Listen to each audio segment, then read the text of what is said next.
और अब आपको बताएं कि सीनियर सियासतदान जहांगीर तरीन ने रहनुमा पीटीआई सिंध के रहनुमा सरदार अमीर बख्श भुट्टो से राब्ता किया है। दोनों के दरमियान जल्द अहम मुलाकात मुतवक्के है।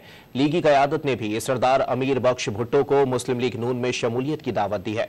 मजीद जानते हैं डॉन न्यूज़ के नुमाइंदे खावर हुसैन से। जी खावर, बताइएगा, सिंध में बड़ी तब्दीली की लहर चल पड़ी है?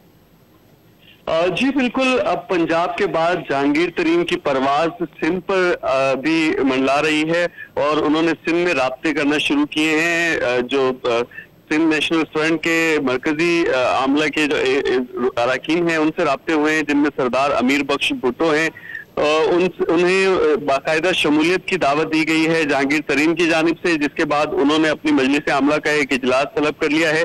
आज इजलास में मुशावरत की जाएगी कि जो जहांगीर तरीन है उनकी ऑफर को एक्सेप्ट करना है या रिजेक्ट करना है। इसके अलावा मुस्लिम लीग नून की जानिब से भी इन्हें दावत दी गई थी कि वो मुस्लिम लीग नून में शामिल हो। इससे पहले भी वो मुस्लिम लीग नून में रहे हैं, लिहाजा उन्हें दोबारा वापस मुस्लिम लीग ज्वाइन करने के लिए ये दावत दी गई है। मैं आपको बताऊं कि इससे पहले जब इमरान खान साहब की हुकूमत थी तो शहबाज शरीफ भी इनके घर आए थे और इनके वालिद के फातिहा की थी। उस मौके पर भी उन्होंने इनको बाज़ाब्ता तौर पर कहा था कि वो जो है नून लीग ज्वाइन करें।